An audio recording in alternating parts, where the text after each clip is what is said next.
কেন খমিনির জানাজা যেতে হবে? আপনারা কি এতই দেউলিয়া হয়ে গেছে? রাজনীতি করতে করতে এতই নিশ্চ হয়ে গেছে খমিনির জানাজা আপনাকে পাঠাতে হবে? স্পিকারকে পাঠাইছে, এটা অন্যায় করেছে। স্পিকার মুসলিম একজন। শিয়া মতাবলম্বী কোনো মুসলিমের জানাজার নামাজ সুন্নি মুসলমানরা পড়তে পারবে কিনা, কোরআন সুন্নাহ ও আহলে সুন্নাত জামাতের আকীদার আলোকে এই বিষয়টিকে ব্যাখ্যা করলে উপকৃত হব। জানাজা নামাজের মূলনীতি হলো মুমিনের জানাজা পড়া যাবে, অর্থাৎ যে ব্যক্তি ঈমানদার মুসলমান যাকে বলা যায় সে তার জানাজা পড়া যাবে, আর কাফির হলে তার জানাজা পড়া যাবে না। আল্লাহ রাব্বুল আলামিন কোরআনে কারিমে বলেছেন, ওয়ালা তুসাল্লি আলা আহাদিম মিনহুম মাতা আবাদা, তোমরা সে সমস্ত মানুষের জানাজা পড়বে না, তাদের কারোর জানাজা পড়বে না, অর্থাৎ যারা কুফরি করেছে, যেটা পরামর্শ আসতেছে ওয়ালা তাকুম আলা কবরিহি, এ সমস্ত মানুষের জানাজা পড়বে না, তাদের কবর দাঁড়াবে না।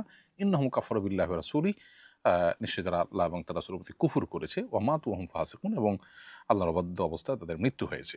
তাহলে এখান থেকে বোঝা গেল যে কেউ যদি কাফির হয় তাহলে তার জানাজা পড়া যাবে না। আল্লাহ নিষেধ করেছেন যে তাদের কারোর জানাজা পড়বে না, তাদের কবরে দাঁড়াবে না, আর তারা আল্লাহ এবং তার রাসূলের প্রতি কুফরি করেছে সেজন্য। তো এখান থেকে পরিষ্কার যে আমরা কার জানাজা পড়ব, কার জানাজা পড়ব না। শিয়ারা ঢালাওভাবে কাফির নয়, শিয়াদের মধ্যে মুমিন আছে, কাফির আছে। তাদের মধ্যে যদি এমন আকীদা থাকে জঘন্য, যেটা কুফরি পর্যন্ত, কুফর আকবর পর্যন্ত নিয়ে যায়, তাহলে সে কাফির হিসাবে বিবেচিত হবে।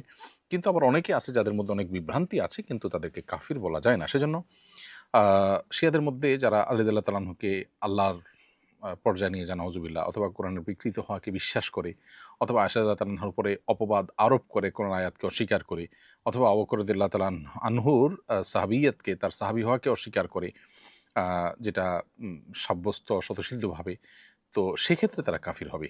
এই বিষয়গুলো যদি কোনো শিয়াদের মধ্যে না থাকে তাহলে সেক্ষেত্রে তাদের জানাজা পড়া যাবে, আর যদি এগুলো থাকে তাহলে সে সমস্ত শিয়াদের জানাজা পড়া যাবে না। যে সকল শিয়া এসব বিশ্বাস রাখে না, পাশাপাশি অন্য বড় কুফর যেটা ঈমান থেকে খারিজ করে দেয়, সেরকম কোনো কুফর লালন করে না, বাকি আলী রাদিয়াল্লাহু তাআলা আনহুর খেলাফতের অধিক উপযুক্ত ছিলেন, এরকম বিশ্বাস রাখে, তো সেগুলো মানুষকে কুফরি পর্যন্ত নিয়ে যায় না, ফলে তাদের জানাজা পড়া যাবে।